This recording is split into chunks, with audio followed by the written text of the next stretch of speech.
नहीं होता था। यानी कहने का मतलब है कि आपके पास 100 रुपये हो या लाख रुपए हो या करोड़ रुपए हो या 10 करोड़ रुपए हो या अरब रुपए हो, ये तो आपके रिस्क मैनेजमेंट पर डिपेंड करता है। अगर पैसे खत्म हो जाएंगे तो आप फंस जाओगे। यानी आपको अपना कैश मैनेजमेंट इस तरह से रखना है जिससे आपके पैसे आखिरी दम तक खत्म ना हो। इसलिए मैंने इसके लिए गाना बनाया था, प्यार का वादा 50-50, क्या है इरादा 50-50, आधा आधा 50-50। तो शेयर बाजार में जीतता वो है जो MKJ 50-50 रूल फॉलो करता है। आप YouTube पर सर्च करिए MKJ 50-50 रूल, आपको ढेरों वीडियो इस पर मिल जाएंगी मेरी, जहां मैंने समझाया किस तरह से हम 50-50 का फॉर्मूला लगाकर कामयाबी हासिल कर सकते हैं। पर 50-50 का फॉर्मूला हर समय फिट नहीं हो पाता है उसमें। अब जैसे मैं आपको नहीं बताऊं, मैं इसमें ये कहता हूं भाई डेट और शेयर्स 50-50 होनी चाहिए। मेरे ऐसे ही थे, इवन एक स्टेज आ गई थी, मैंने बहुत सारे, जब बाजार भागा मैंने बहुत सारे शेयर बेच दिए, मेरे शेयर 40 हो गए, डेट 60 हो गए।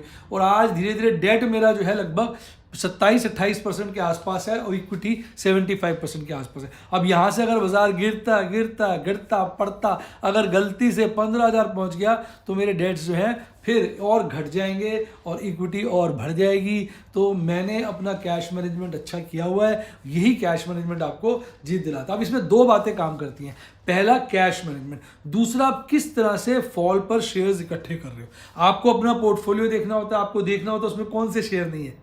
जैसे बुके होता है ना, घर में गुलदस्ता आता है प्यारा सा सुंदर सा, अब उसमें मान लीजिए एक ही फूल हो तो उतना मज़ा नहीं आएगा। उसमें जब रंग बिरंगे ढेरों तरह के फूल होते हैं तो आप गुलदस्ता सामने रख के उसको निहारते रहते हैं, देखते थे हाय ये कितना अच्छा लग रहा है, ओह वो कितना अच्छा लग रहा है। यानी गुलदस्ते में इतना मज़ा आता है देख के, आपको लगता है बस मज़ा आ गया। इसी तरह अगर आपके बैकलॉन में, आपके गार्डन में अगर एक ही तरह का पौधा होगा आपको मज़ा नहीं आएगा। जब नाना प्रकार के पौधे लगे होंगे तो कभी देखेंगे कोई पौधा खिल रहा है, कभी देखेंगे दूसरा पौधा खिल रहा है, कभी देखेंगे तीसरा पौधा खिल रहा है। इसी तरह आपके जो पोर्टफोलियो रूपी बुके है उसके अंदर डिफरेंट डिफरेंट कंपनीज होनी चाहिए। फिर कभी कोई कंपनियां भाग रही होंगी, कभी कोई भाग रही होंगी, इसलिए आपको उसमें हर तरह की कंपनियों का रिप्रेजेंटेशन रखना है। तो उसके हिसाब से हमें देखना होता है इस वक्त कौन से सेक्टर के शेयर गिर रहे हैं, उसमें निशाना मारकर हम शेयर खरीदेंगे। फिर देखेंगे नेक्स्ट राउंड में कौन से गिर रहे हैं। जैसे पीछे मैंने बहुत सारे बैंकिंग सेक्टर के, फाइनेंशियल सेक्टर के ढेरों शेयरों में इन्वेस्टमेंट किया। IT के मेरे सारे शेयर बिक गए, बैंकिंग और फाइनेंस सेक्टर के आ गए। अब बैंकिंग फाइनेंस सेक्टर भाग रहा है, मैं इनके शेयर निकाल रहा हूं, IT सेक्टर के भर रहा हूं। पीछे रिलायंस के मैंने देखा सारे शेयर निकल गए, मेरे पोर्टफोलियो में जीरो हो गया रिलायंस, मैंने उसको भर लिया। अब फिर मेरा टारगेट है, यानी इस तरीके से मैं डिफरेंट वक्त पे डिफरेंट समय पर नाना प्रकार के हर तरह के शेयर्स को अपने पोर्टफोलियो में डालता रहता हूं ताकि मेरे पोर्टफोलियो यानी बैकलॉन के गार्डन में सदा हरियाली बनी रहे, यानी मेरे पोर्टफोलियो में सदा प्रॉफिटेबिलिटी बनी रहे।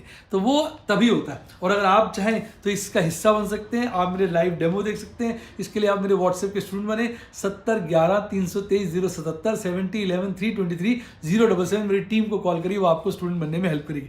या आप यूट्यूब के स्टूडेंट बन सकते हैं, सब्सक्राइब के साथ ज्वाइन का बटन आ रहा है उसको ठोक दें। यहाँ मैं आपको ढेरों वीडियोस, ढेरों नॉलेज प्रोवाइड करता हूँ और साथ साथ लाइव डेमोज दिखाता हूँ। देखिए आज बाजार गिरा, आज लोगों में हिम्मत नहीं थी, पर मैं आज भी थोड़ा 2-4 5 रन लेके मैंने डिफरेंट तरह के बढ़िया शेयर खरीदे। अब मेरे स्टूडेंट्स कई होगा मैसेज आ रहा था व्हाट्सएप पे, सर जब बाजार गिरता है हमारे हौसले टूट जाते हैं, हमारा दिल कहता है बस और नहीं, बस और नहीं, लेने शेयर अब और नहीं, हमारा मन ये कहता है। लेकिन जब हम देखते हैं कि हम सब बैठे हुए हैं और आप कभी 2 रन यहाँ, कभी 10 रन वहाँ, कभी 20 रन वहाँ, कभी 100 रन वहाँ, कभी 40 रन यहाँ, इस तरीके से आप डिफरेंट बढ़िया शेयर इकट्ठे कर रहे होते हैं, तो हमारे दिल से भी आवाज़ आती है कि ले ले। फिर हम अपने डर को कब्जे में रखते हुए, अपने रिस्क रिवॉर्ड को जो आपने खाया है उसको ध्यान में रखते हुए हम भी कुछ 2-4-5-7 run, 10 run, 20 run, 50 run, 100 run मारते रहते हैं। तो ये फायदा होता है लाइव डेमोज का, क्योंकि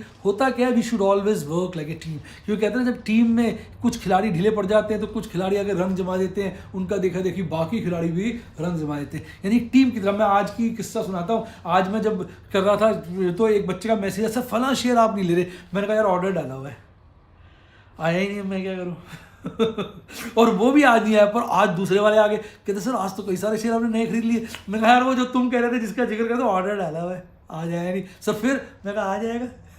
जल्दी क्या है, आज नहीं तो कल जी, ये भी आएगा अपने पास जी। अब होता क्या है कि यहाँ पे सब्र का बड़ा रोल है, सब्र का बड़ा महत्व है, और आपको देखना होता है। कभी कभी पुट कॉल में काम करने का मजा होता है क्योंकि विक्स बड़ा होता है। कभी कभी क्या, तो पुट्टे कॉल हम एक साथ बेचते हैं, इंडिया विक्स बड़ा हुआ है, प्रीमियम ज्यादा है, दोनों को एक साथ बेचो, ज्यादा मुनाफा होता है। और कभी कभी हम क्या करते हैं, नहीं पहले पुट कभी कॉल, क्यों, प्रीमियम नहीं है, दोनों साथ साथ बेचेंगे, नेट प्रीमियम कमाएगा, जरा भी इधर हुआ उधर हुआ, ये इधर होगा रेट उधर होगा, हम पता नहीं किधर होंगे, इससे डरते हैं। तो ये सब बातों का ध्यान रखते हुए हमें मार्केट के हिसाब से कब कॉल पुट में काम करना है, कब शेयर्स खरीदने हैं, कब शेयर्स बेचने हैं, कब कैश सेगमेंट में भरपूर काम करना है, कब दूर की कॉलें बेचनी है, कब नजदीक की कॉलें बेचनी है, कब दूर के पुट्टे बेचनी है, कब नजदीक की पुट्टे बेचनी है। इस तरह के ढेरों क्वेश्चंस आपके दिमाग में आते होंगे, मेरे व्हाट्सएप के स्टूडेंट्स के आते हैं, वो मुझे मैसेज करते हैं और मैं ऑडियो रूपी रिप्लाई से उनको जवाब देता रहता हूँ। आज सुबह ही मैंने कह दिया था यार, अब मुझे लग रहा है बाजार में कई दिन से कह रहा हूँ गिरेगा गिरेगा, और बाजार गिरना शुरू हो गया है। हालांकि पता है मैं डर के मारे नहीं बोलता, आपको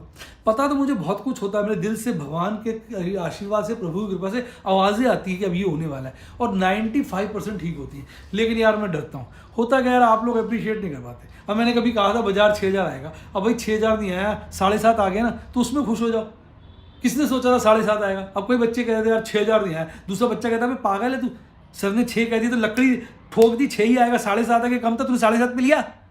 तो ये बात भी तो समझ लिया, मैं बोल दूंगा इतना आएगा, फिर वो नहीं आएगा सर इतना नहीं आया। और भाई मैं कोई नॉस्ट्रेडमस थोड़ी हूँ, मैंने बोला बाजार गिरेगा, अब वो ज़्यादा गिरेगा कम गिरेगा, एग्जैक्ट कहाँ जाकर रुकेगा ये कहना बड़ा मुश्किल है। पर मैं तो खरीदारी रखता हूँ, मेरे से भी मिस्टेक हुई, मैं कहूँगा मिस्टेक नहीं हुई, मैंने 7.5 पे माल ज़्यादा नहीं खरीदा था, बाजार गिरा ही नहीं उसके आगे। फिर जब चढ़ना शुरू हुआ तो 9 तक मैं इंतजार करता रहा, फिर 9 के बाद मैंने दबा के खरीदारी करी, और प्रभु के आशीर्वाद से, प्रभु की कृपा से पूरा 1 रुपया उस दौरान कमा लिया था। अब लोग कह रहे थे सर आपने 6.5 आया नहीं, अबे 6 नहीं आया तो क्या हुआ, 7.5 नहीं आया, हमने नहीं खरीदा 7.5 पे, हमने 9 से खरीदारी करी, नेट तो कमा लिया ना 1 रुपया, तो उससे क्या फर्क पड़ता है। पर्पस ये है कमाए।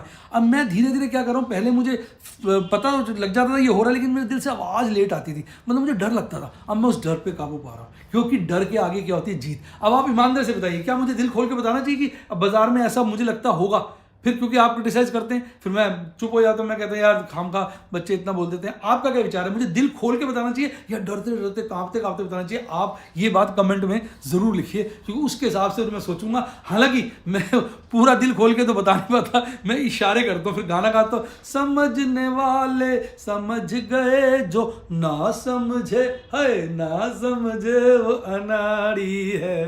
तो भैया ये बात सीधी सी है, तो भाई इशारे भी करने पड़ते हैं, क्योंकि सारा बोल दो ना, सारे राज खोल दो, फिर मजा नहीं आता। थोड़ा सा खिलाड़ी तो आपको बनना पड़ेगा, नहीं तो रह जाओगे अनाड़ी। तो भैया अब मैं आपको बड़े दिन से कह रहा हूं कि मुझे लग रहा है अब बाजार बार बार क्या होगा, लोअर बोलिंजर बैंड और मिडल बोलिंजर बैंड के बीच ऊपर जाएगा, खट नीचे आएगा, खट, ऐसा कुछ समय स्थिति बनी रहेगी। पर सावधान, इसमें एक ऐसा फेज भी आएगा जब मिडल बोलिंजर बैंड डिसिसिवली कटेगा और आपको लगेगा बाजार में सब खत्म, अब बदल गया मॉल, और फिर बाजार गिर जाएगा। क्योंकि ऑपरेटर जब बाजार गिराता है, डार्लिंग मेरी बात याद रखिएगा, चढ़ा चढ़ा के गिराता है, सिर्फ नहीं गिराता है आप माल नहीं खरीदेंगे। बस ये आपकी आईज होनी चाहिए, आपकी निगाहें होनी चाहिए, जो इस चीज़ को ताड़ सकें कि कहाँ निकलना है, कहाँ लेना है, कहाँ छोड़ना है। तो आज के हिसाब से मेरे ख्याल से बाजार जो है वो buy on dip sell on rise, जब ज़्यादा गिरे तो झुकाव सेल पे रखना है, पर गिरने में खरीदना भी है, क्योंकि कभी बाजार पलट गया तो फिर अफसोस रहेगा, हाय हमने तो खरीदा नहीं, थोड़ा ही खरीद लो। कहते हैं जालिम दूर दूर से देखे घूर घूर के, फिर इस तरह की फीलिंग नहीं आनी चाहिए। थोड़ा बहुत माल दूर दूर से मत घुरो और नीचे खरीदते रहो। ज़्यादा दूर दूर से घुरोगे तो ऑपरेटर गाना गा देगा, जालिम दूर दूर से देखे घूर घूर के, और लेके बाजी पलट देगा, आपको हाय मिस हो गया। फोमो नहीं होना चाहिए। तो अब मैं देख रहा था कि मेरा अकाउंट में मैंने पैसे विड्रॉ कर लिए थे, पीछे डाले थे, अब कुछ विड्रॉ कर लिए थे, कई अकाउंटों से निकालने पड़े थे, ओडी यूज़ करने पड़े थे, वहाँ सारे पैसे वापस करे मैंने, अभी सारे कर नहीं पाया, इससे पहले बाजार गिर गया, फिर खरीदारी शुरू करी, और अब मेरे फिर से ट्रेडिंग अकाउंट में आज लगभग बैलेंस 0 था। अब नए पैसे इकट्ठे करने पड़ेंगे, माल खरीदना पड़ेगा, तभी मज़ा आएगा। और कई सारी डार्लिंग पुट्टे इन द मनी हो रही हैं, तो भैया कैश होगा तो उनकी डिलीवरी ले लेंगे, अगर नहीं होगा तो बताओ कैसे लेंगे, कमेंट बताइए। अगर मेरा कैश खत्म हो जाता है तो मैं डिलीवरी कैसे लूँगा, कमेंट में बताइए। इसके 2 रास्ते होते हैं, पहला रास्ता नंबर 1 लगाऊंगा, फिर रास्ता नंबर 2 लगाऊंगा। आप कमेंट में बताइए, मैं देखूंगा, अगर याद रहा तो आज की वीडियो में बताऊंगा, नहीं तो कल की वीडियो में बताऊंगा किस तरह से जब पुट्टे इन द मनी हो जाती है तो हम डिलीवरी पैसे ना होते हुए कैसे लेते हैं। अब बात करेंगे आज के बाजार की चर्चा की। तो आज